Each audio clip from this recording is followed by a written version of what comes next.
Hello again, everybody. I'm hungover today, so I got this ice water here to cure my red wine blues. I decided to watch a movie today since I was hungover. Again, obviously you already know what it is, but I'm building up anticipation, I'm talking a bit. I actually got the fans turned off this time because I learned when I woke up nice and hungover this morning, because when I uploaded that review of I Want to Hold Your Hand, I didn't exactly watch it. I just sort of filmed it, uploaded it to YouTube, and I'm watching it this morning, just my head's spinning. Uh, Man, oh man, those fans going in the background was the most annoying thing I've ever heard. I couldn't believe I actually uploaded that video. So apologies for that. If you actually were looking forward to my historic review of I Want to Hold Your Hand from 1978. Robert Zemeckis movie, I loved it. And I loved this movie, it's called Pride from 2014. Spoilers. Yeah, I was really impressed by this film, guys. This film, yeah. Unanimous praise all across the board. Rotten Tomatoes, 91%. Audience score, 89%. 7.8 out of 10 on IMDb with over, I think, 50,000 votes, it says there. And go figure, yeah, because that's absolutely spot on with this film. I thought this film was fantastic. I just listened to Mark Kermode's got a great review to check out here on YouTube. I was happy to see that he did a review for it, or at least even just saw it, because this was a really genuinely impressive film in my opinion. Like I was genuinely thoroughly impressed by this film, quite frankly. I really enjoyed this film. It definitely reminds me of quite a few films I've seen before. I don't know why, but I was thinking about this Gal Garcia Bernal movie. I think that's how you pronounce his name, but it's simply called No. I forget the historical context to it, but I believe that was a comedy as well, and it was a biopic. It was based in, and it took place during a certain time period, just like this one. And also, it reminded me of, I just love this movie. Any problem I have with it is so minute that, genuinely what overtakes me when it comes to this film were these wonderful performances, this excellent script, and the wonderful job that Matthew Warchus did directing this. It's the synopsis here on IMDb is it's about UK gay activists, how they work to help miners during their lengthy strike of the National Union of Mineworkers in the summer of 1984. And I think Simon Mayo on the Curb Mode review made a good mention of the fact that they don't really dive too much into the political side of what happened. You don't really get a sense of it. Like I wasn't aware of this myself, because obviously I didn't grow up in that time. I was born in the 90s. So I'm very unfamiliar. I feel like I'm out of the loop on a lot of stuff that should be common knowledge, you would think, but like school oftentimes aren't teaching particular things like this, and then if you aren't learning it in school, you have to take the initiative to learn it yourself, and there's just too much to learn in our world. I think we got to give ourselves some credit when they do say ignorance is bliss, and wholeheartedly agree with that in certain cases. This was a truly fantastic movie.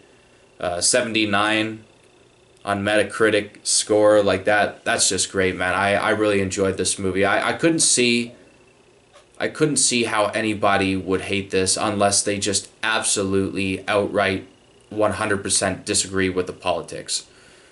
Okay, like so, like just as soon as I said that, I decided to click on Rotten Tomatoes. I'm scrolling through some of the critics' reviews here, and the first rotten one I see is from Nigel Andrews of the Financial Times.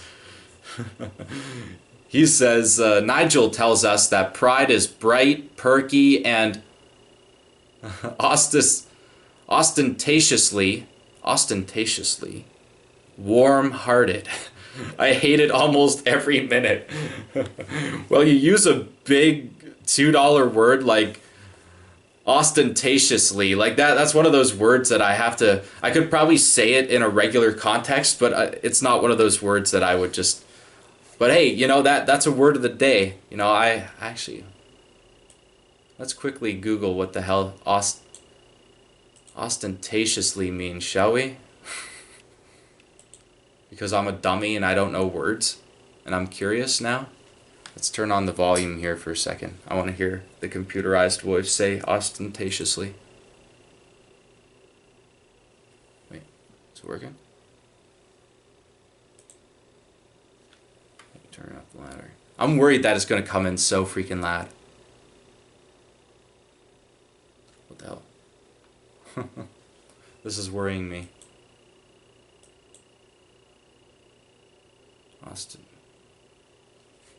Ostentatiously. I love how I got so wrapped up. Oh, well, speakers work, but apparently the voice thing doesn't. That's weird. Dictionary.com we go. Yeah, this movie review of Pride has taken a drastic turn. Okay, so yeah, let's turn on the volume again. Hopefully this works this time. Come on. Ostentatious. Ostentatious. Ostentatious? I think of like Stone Cold Steve Austin. Like as soon as I heard the computerized voice say it, I was just thinking like Stone Cold Stunner? Ostentatiously, blah blah blah, whatever that schmuck's name is. I'm not even going to mention his name again. Forget about it. Wholeheartedly disagree with you, my friend. Wholeheartedly disagree. I think that is a wow. How you could just absolutely hate this movie, I'm sorry, is beyond me. But I like to keep an open mind, and I don't like to, the first audience review that's negative on here is like a 2 out of 5. 2 out of 5 is more reasonable, I feel. Like I feel like a 2 out of 5 for a movie like this is pretty reasonable, because if you really were annoyed, because I could see it maybe is overly sentimental in some regards. I don't think this is a perfect movie. If I was to rate this, I'd probably give it about an 8 or a 9 out of 10. But like this movie, I won't lie, it had me tearing up at a certain point, and it's one of those movies that you know what it's trying to do. And if you're along for the ride, you're along for the ride. It's very much, it's similar to a ton of other movies that I was also thinking of the Martin Luther King movie. Ava, her last name is like initials D, but she did this movie called Selma, obviously around Martin Luther King, and his whole speech, or the march and whatnot, and obviously very much reminded me of this, like I hate talking politics so much, because I always just imagine that one person, as soon as you mention even just something political, they just go crazy. I don't know why. There's just always like this this devil at the back at my behind telling me, oh yeah, whispering. So yeah, this 2 out of 5 review here, what does it say on Rotten Tomatoes? It's an interesting moment in socialist gay history, but being only a moment means there's not enough there for a 2-hour film. And I highly disagree with that. I think that is a ridiculous notion to have. Yeah, it sure is. It's not just a moment. Like, just calling it an interesting moment is a pretty ridiculous thing, because this is this is still a thing that's going on today. We got the pride marches and whatnot, you know, like it's still not a easy thing being a gay person, you know, like at least it seems that way to me. I'm not a gay person myself. You know, I've maybe had less than a handful of friends that I've known were gay. I've always presumed some people were just because I didn't know, but also, what is it my business anyhow? You know, what people do with their partners behind closed doors is none of anybody's business, quite frankly. And I don't know why we're so obsessed as a society with what people do behind closed doors. It's quite disturbing, in all honesty, and it's yeah, it's sickening. And the opposite of sickening is this film. Yeah, that was subtle.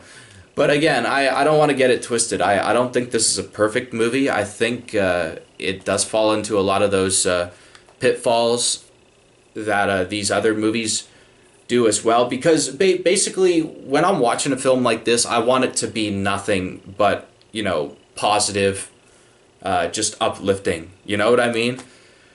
And most of this movie is. This movie's a biography, comedy, drama, according to IMDb, and that's absolutely 100% the case here. This is a very funny movie, but it also, the comedy stems from like these actors, and you know, you're never laughing at these people, you're laughing with them because they're so charming and endearing, and this is a really well shot movie. If I had any complaint, I would say maybe the soundtrack. I wasn't a big fan of the soundtrack myself. I liked some of the songs, you know, like that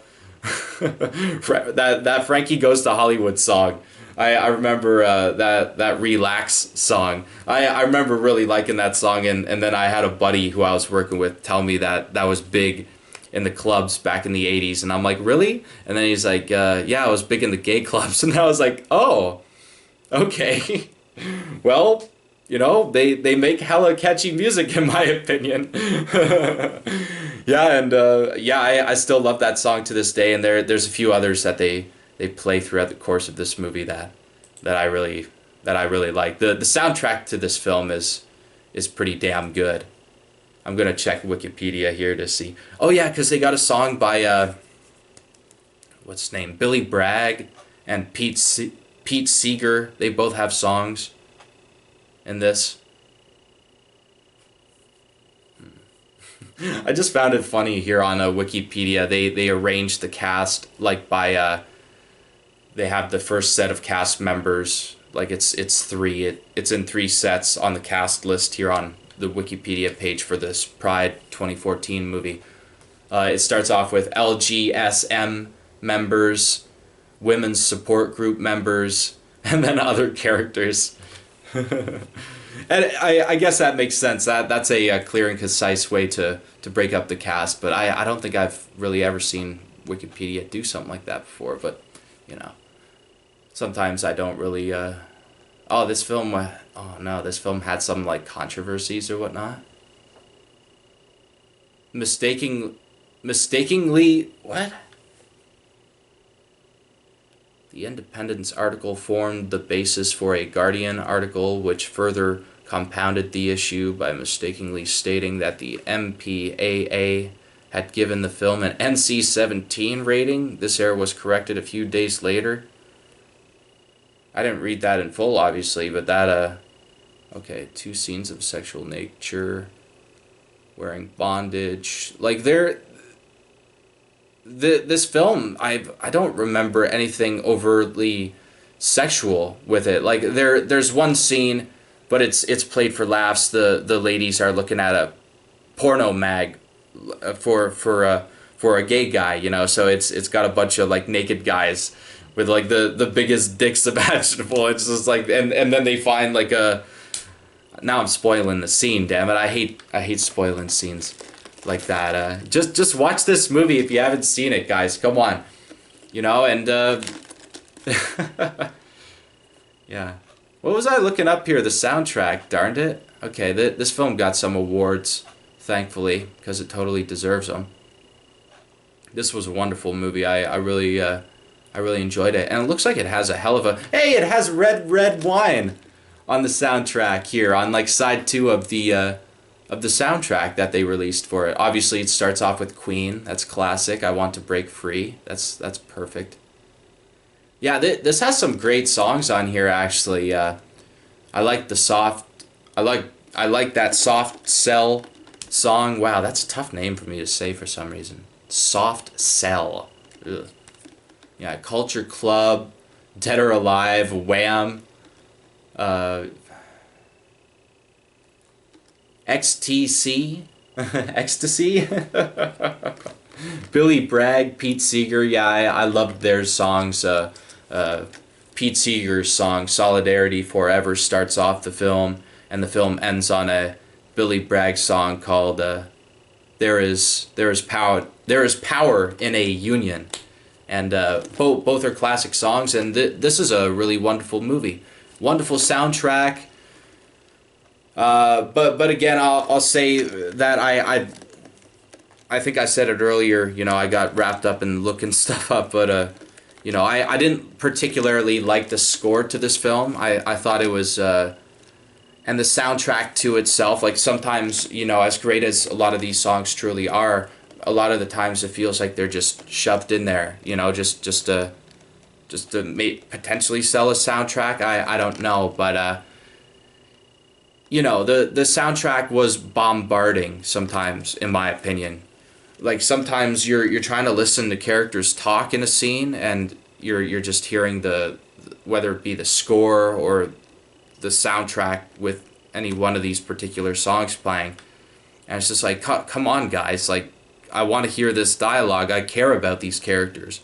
I don't want to have to like turn up the volume to the highest degree, nor do I want to watch this movie with subtitles. So, you know, some movies I do like to watch in subtitles. Like, for instance, I just recently rewatched The Lighthouse with subtitles on, and that was great. That was great to be able to understand what the hell these guys are saying, because half of it sounds like gibberish, but then you see it subtitle form. It's like, oh, okay. And honestly, looking back on it, watching this film earlier today, I wish maybe that I had put the darn subtitles on, but that's my mistake, and I'm not going to blame the film for that. But I do blame the film at the same token. So, you know, I'm contradicting myself already. You know, that bloody score though is pretty generic. You know, they could have done a better job, in my opinion. It's serviceable, yes, but you know, for how much I really liked this movie, I felt like I could have loved this movie had the score just had that extra bit of oomph to it, because a lot of times it just felt like really intrusive and really just too damn loud, I suppose. Man, I sound like an old person when I say stuff like that. It's too darn loud. Turn the music down. But again, you know, like I like to be critical with films, you know, because when you're just blindly praising something and not pointing out the flaws, I think you sort of lose a bit of perspective. When you're just watching a movie and then you go right away, that's the best movie I ever saw. You know, take some time before you say that, because I've caught myself saying stuff like that before and realized, wow, there's so many movies out there.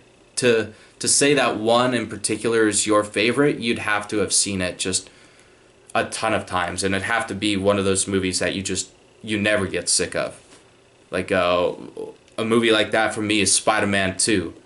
You know, as much as those superhero movies piss me off sometimes, Spider-Man 2 is just the perfect kind of sequel, the perfect kind of filmmaking.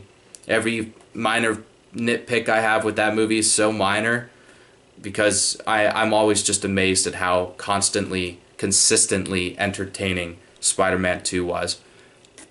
And I'm not going to say that this movie, in my opinion, is as good as Spider-Man 2, but I feel like this movie is very much worth seeing. I think I would give this movie a solid 9 out of 10. I had problems with this film, but again, they're so minute, you know, and I really wish I could call this film like a perfect 10 out of 10, because it's so damn close, in my opinion. but you know, it did a couple things. You know, script wise, it's and it's got a great script, mind you. So you know, I don't want to talk bad about the screenplay here written by this fella, but you know, it does fall into a lot of those tropes, obviously, of you know, oh, the anti-gay people are coming out in droves, and they're you know, bullying the gay people, and doing this and doing that, blah blah blah, without spoiling the film. And it's typical, you know, we've seen this sort of hatred shown on screen before, and quite frankly, I think it's just so run into the ground when it comes to movie making nowadays. I'm sick of seeing that side. Like when I watch a film like this, I entirely want to see these people. You know, I just want to see them, you know, and I don't want to see the hatred that they get. You know what I mean?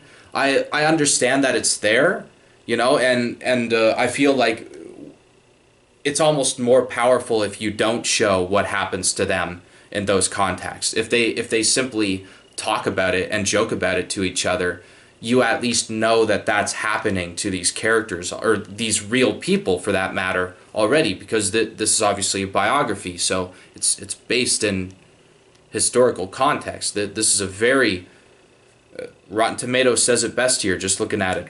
It's earnest without being didactic? That's another word, by God. What is it with these, like, publications and these, like, $2 words? It's ridiculous. Didactic? First it's ostentatiously, now it's didactic. What are they doing to me? What are you doing to me, guys? Why do I make this stuff? Didactic. I want to know what the hell that means, because I swear I've looked it up before too, because I've watched this movie. I was inspired to watch this movie because of the reception it got on Rotten Tomatoes.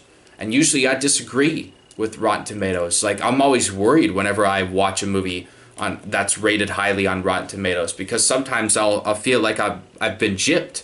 You know, it's like everybody loves this movie, but I hate it. You know, like what the hell was I thinking? Okay, so let's hear this translation. Didactic. Didactic. Intended for instruction.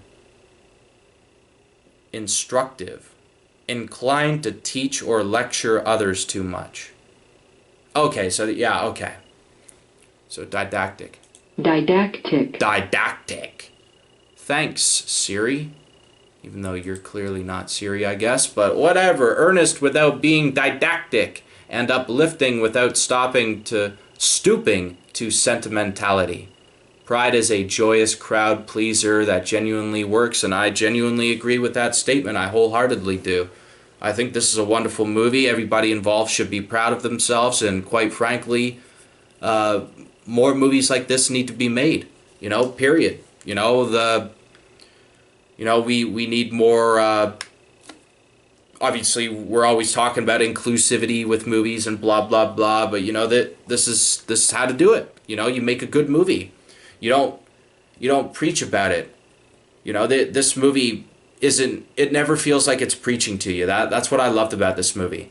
Even if you disagree with the politics, like I don't know how you couldn't hate a slob like Margaret Thatcher. Like she is just a sloppy human being. Thank God she's dead.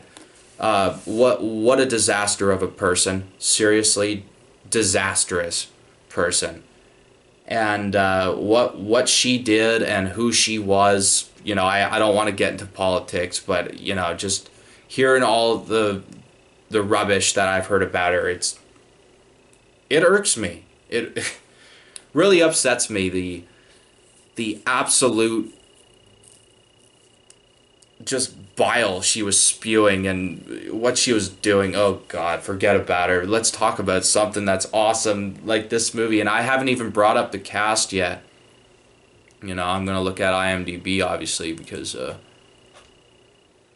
or maybe actually I'll look at the Wikipedia one because they give like more clear, concise character descriptions and I'll be able to remember who. Okay, so the main character is that this is centered around. Like, he's not top billed, but the actor's name is Ben Schnetzer. He plays Mark Ashton, founder of LGSM, and LGSM is lesbians and gays. Well, what is it again? Support minors. Oh, that's what it is. Lesbians and gays support the minors. I don't know why I forgot. Like, they say it all throughout the movie. I just wasn't thinking there for a second. I thought it was...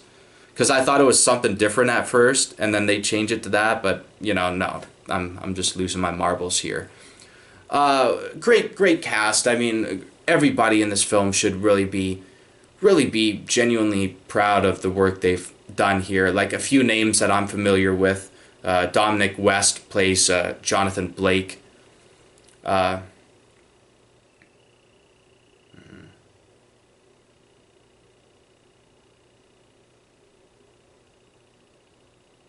Wow. Okay, so in real life, this Jonathan Blake character or person that Dominic West plays in the movie. Dominic West is awesome, by the way. I loved him in this movie. He has this dance number at one point that is just spectacular. It's great. This movie's really great at lifting your spirits, and I wholeheartedly praise this movie for that. And these wonderful actors too really give this material that they're working with some real weight, impact, heart, soul. Every good thing I can say about these actors, I can wholeheartedly say that here. They've all brought their A games, and they should be genuinely impressed with themselves and proud of the work that they've done.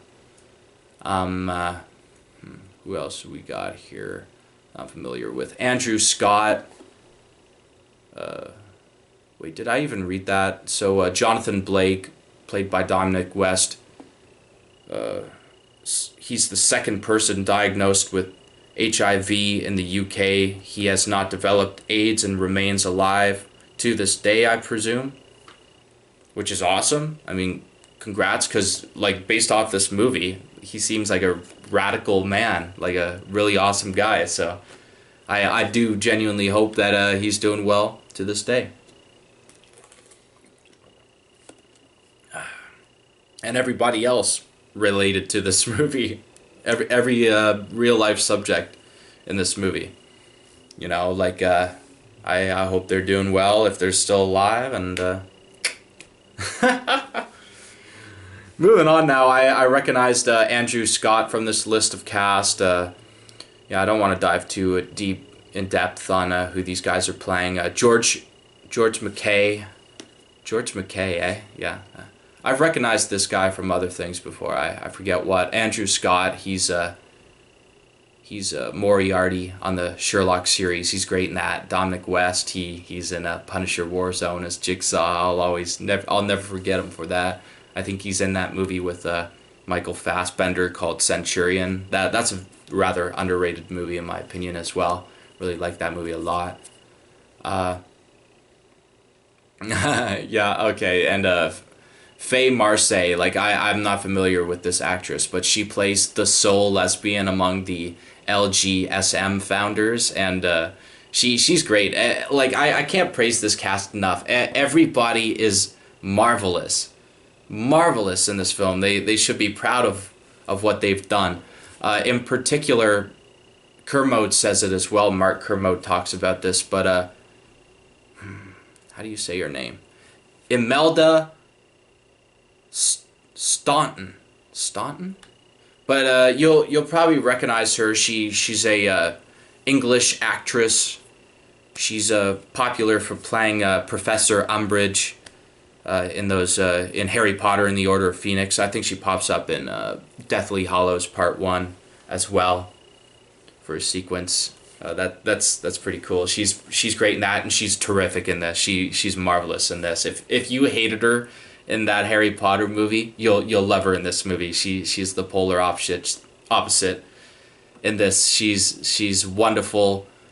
wonderful, and her, like a lot of the other cast members that are sort of that are in this minor thing, or the minor thing, you know, that are getting support from these lesbians and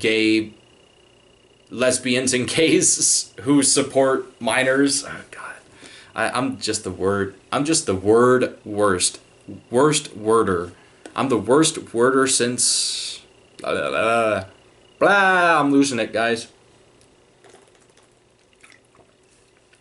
Gosh, maybe I should write a script for these reviews, eh? But I like just talking like this, you know? I have fun just blabbering on, even though I'm getting hot, sweaty, sitting in here without running the fans. Now I'm just anticipating ending this review, bookending this review, and turning them all on. I hope you guys are staying cool wherever the hell you are, because it is hot. Hot in here, baby. And I would be taking off all my clothes right now, but quite frankly, that's how you say that word. Quite frankly, I don't think the YouTube censors would like that very much, so I think I'm going to keep my shirt on. Thank you very much. I'll save the nudity for my damn cat who's, is she snuck behind here? No, usually she's snuck behind the curtain. She's sleeping behind there now. Little traitor, instead of sleeping with me, she's sleeping behind my curtains. Who does she think she is, my cat or something? Cats, I tell you, you can't trust them. If you see one, watch out. Watch yourself. Telling you. Don't listen to me, I'm a schmuck. So there's another actress in here that I wanted to mention because she's so great. She's so great. Like, she's like, I've never seen her in anything before, but I wish her well. I hope she's in I hope she's a success. Yeah, I'm like genuinely trying to find who this person is. I gotta find her.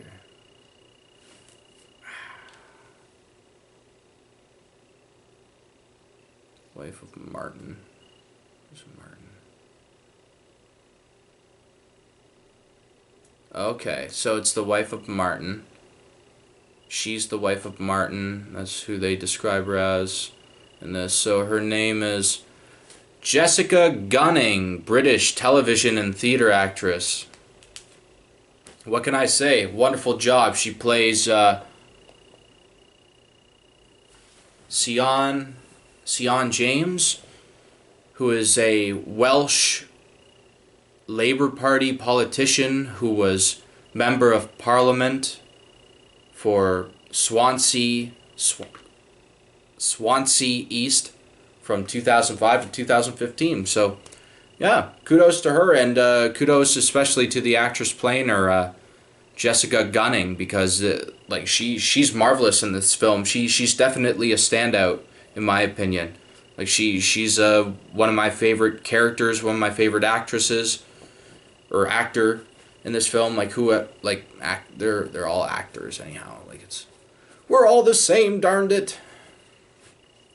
Bill Nighy is really great here. He was the big draw. He was like the first listed on I think Rotten Tomatoes has him top billed, and so does the movie itself. His name pops up first when the credits start to roll. And Patty, tummy rumbling now, you guys. Holy Toledo, that's that wine, I tell you. That's that wine from last night. Holy Toledo. Oh, but anyhow, you know, Bill Nighy's wonderful here as Cliff Barry. Paddy Considine. Is that how you pronounce his name? Paddy Considine. Paddy Considine. I'm gonna presume it's Paddy Considine, who is just wonderful here. He might be my favorite in the cast, but that's a tough call, man. That's a tough call. Everybody here is marvelous.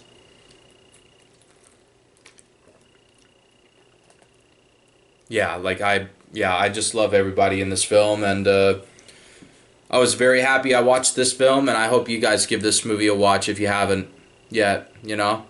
And I'm gonna cut this bloody review off because you know what? What am I doing at this point? I'm reading Wikipedia.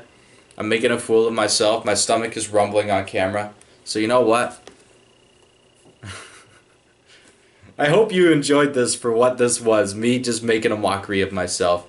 Hope you guys are doing well. I'll see you on the next one. Take care.